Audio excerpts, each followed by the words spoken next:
You're listening to the Cooking from Scratch podcast.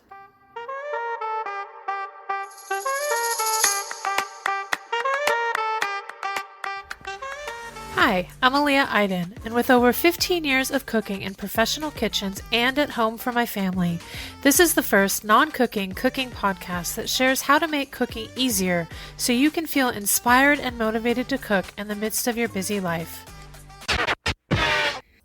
Hello everyone, I'm back today on the Cooking from Scratch podcast to talk about cooking. Now, if you've been listening closely, you've heard that I've shifted focus a little bit in the last few episodes. I've been interviewing health coaches, doctors, and mindful eating specialists and others, diving more into the health and healing aspects of homemade meals. Specifically, I've been talking about high protein eating for women over 40 because in the last couple of years, I've started adding more animal-based protein to my meals, specifically aiming for 30 grams per meal, as this is what has been shown in studies to help women over 40 gain muscle. Did you know that we lose 1% of our muscle mass every year after 40? Yeah, and what I discovered as well is that I feel so much better eating more protein. I have more energy. I have more sustained energy, and I'm hungry less often, leaving me more time for other things in my life. Now, that may sound funny coming from a trained chef, one who wants to cook less and not more, but for everyday cooking, I do value efficiency. I don't think we need to kill ourselves spending hours on homemade meals, nor do I think we need to give them up completely. What I am passionate about is helping people fit homemade meals that they love to eat into their everyday lives and discover new flavors that they love because we all deserve to be nourished and healed by homemade meals.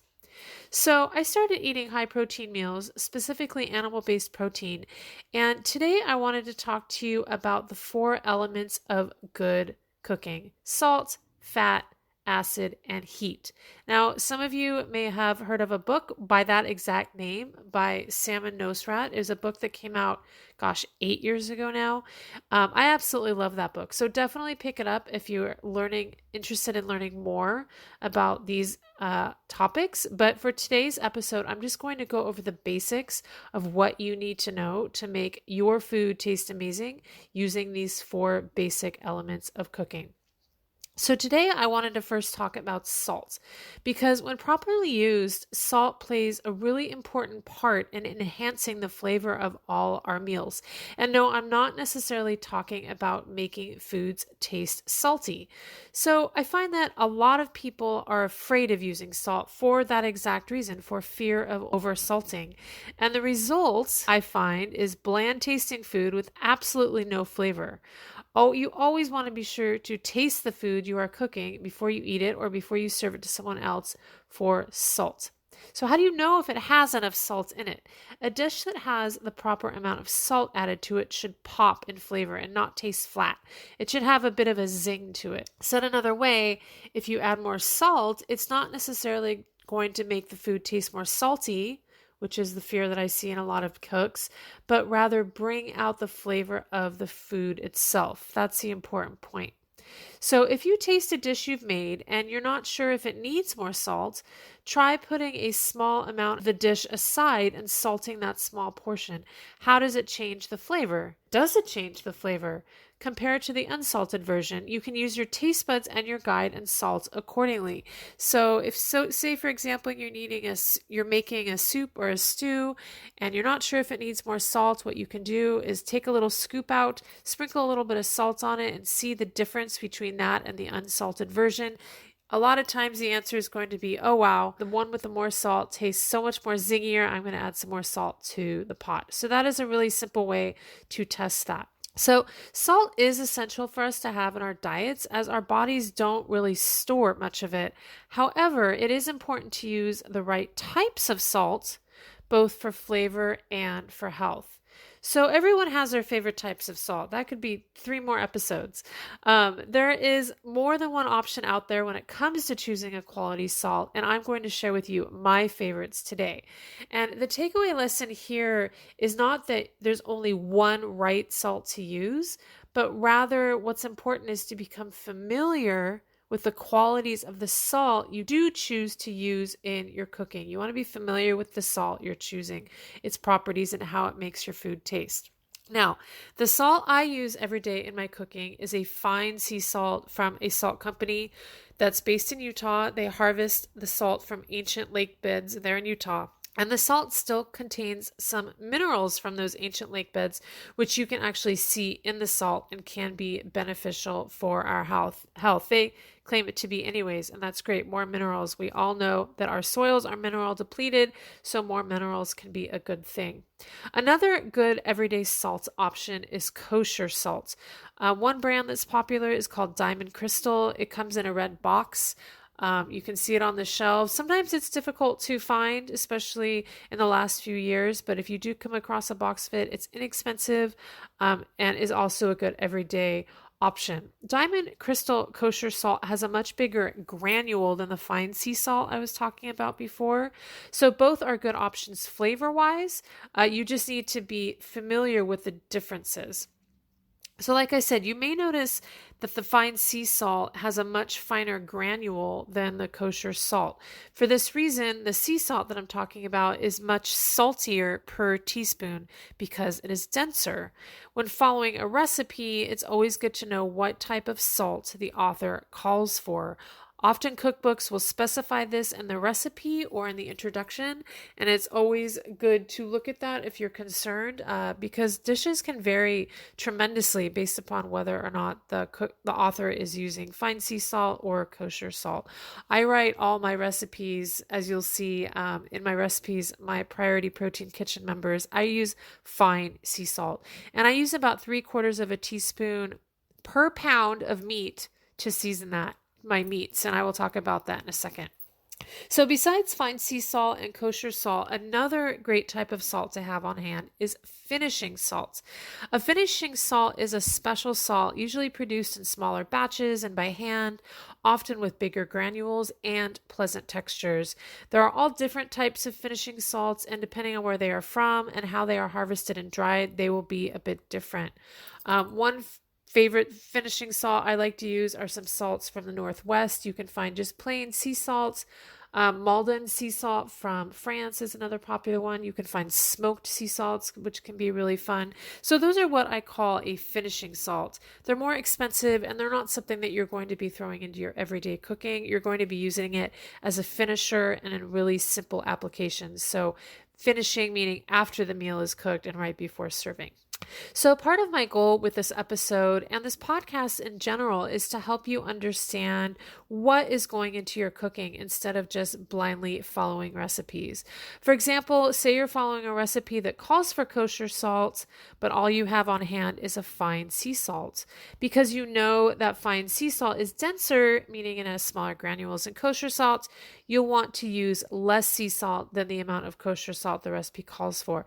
Remember, you can always add salt, but it is very hard to take away. Now, you might be wondering, but what about table salt? Table salt is a fine grain salt that usually contains iodine. And iodine, I find, adds a metallic flavor to foods. And back when table salt was created in the 1920s, there was a public health crisis with goiters, which are caused by an iodine deficiency in the diet. And iodine is something we can get from other foods in our diet, including seafood and dairy. So these days, it's not really necessary to have iodine in our salts. And because of the metallic flavor of the iodine, it's preferable, at least I prefer, to use something like fine sea salt or kosher salt. I've linked a link to a video down below too. There's a video that I found that gives a little bit more information about the iodine in our salt if you're interested in doing a deep dive into that. So, more detail about the effect that salt has on the flavor of food. One of the ways that salt works is by diffusing into your food slowly over time. And a great way to see this in action is when salting meat. If you're going to cook a piece of meat, it's a good idea to salt it in advance.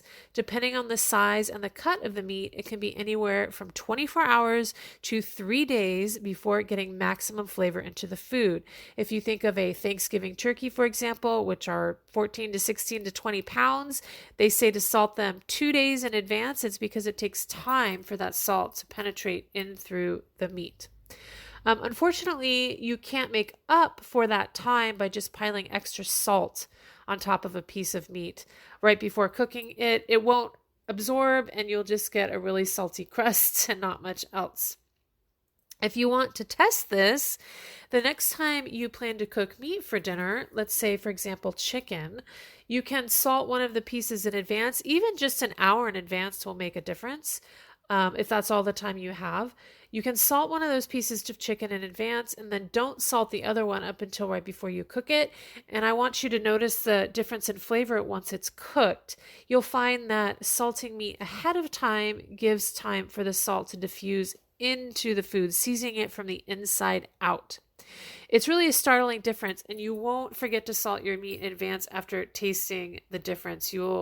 I have gone out of my way to salt my meat more in advance because it just lends more flavor to my food. I guess you could call that a secret of my good cooking, but it's not really a secret. I'm giving you all the information you need right here. Another thing that salt does is help break down foods, specifically proteins.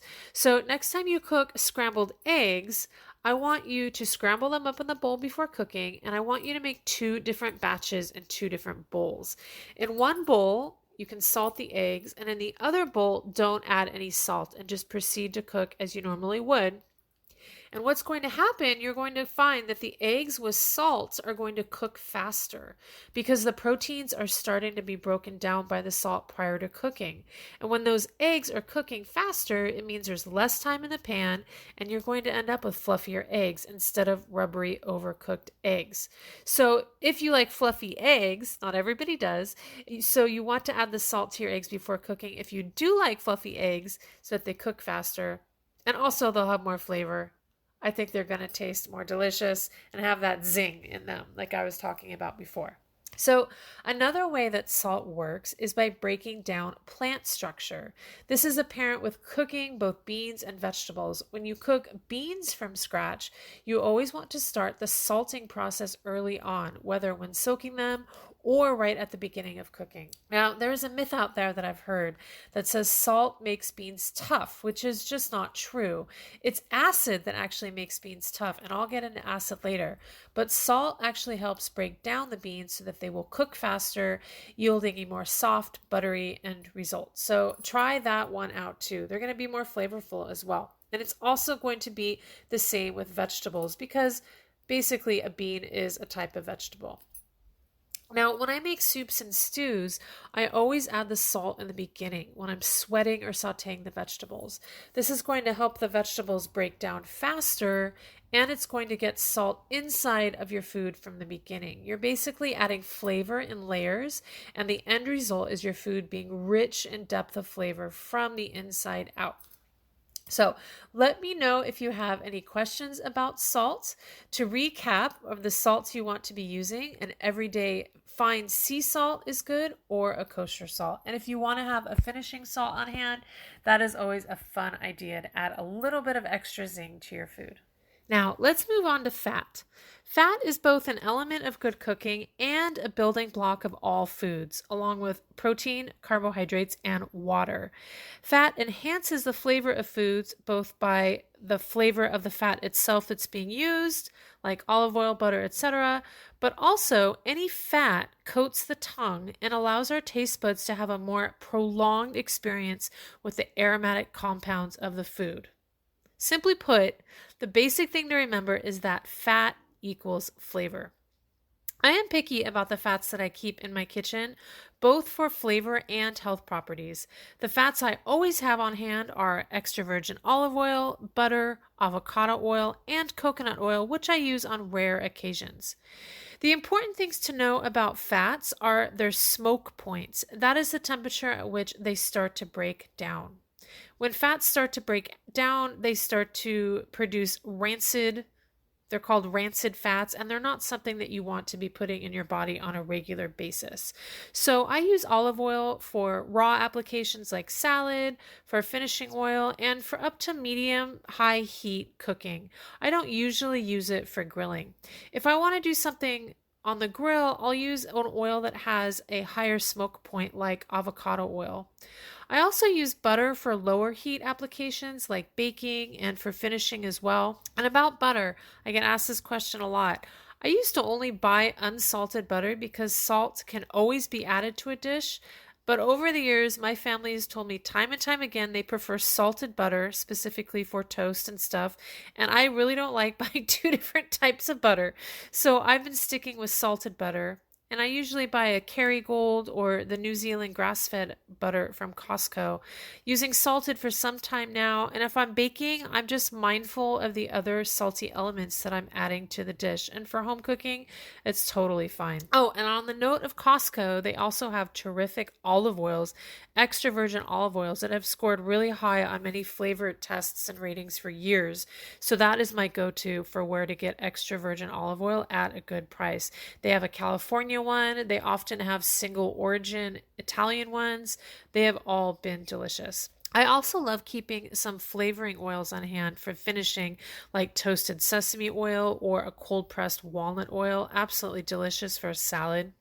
I also use animal fats, but I don't usually buy them separately from the meat itself, just for ease of use and not having a crowded pantry.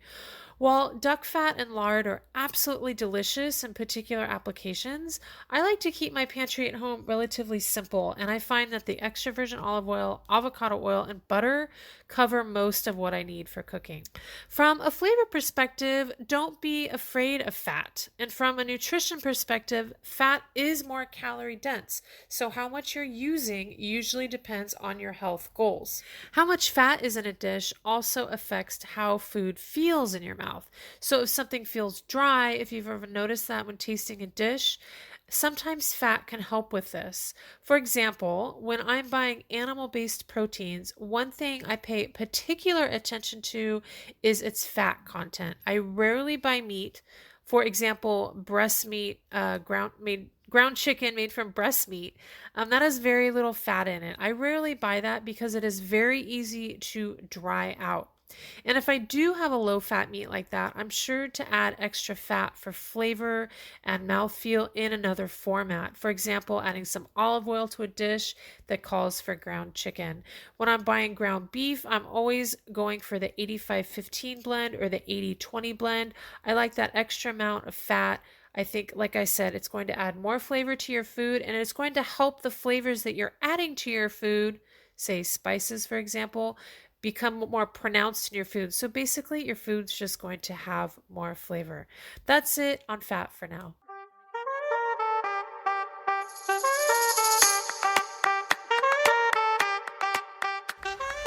Thank you for listening to this episode from start to finish. If you have any questions or comments about what was shared, please click on the link at the top of the show notes to send us a note. If you enjoyed this episode, please consider leaving us a review on Spotify or wherever you listen to podcasts, and share this episode with your friends.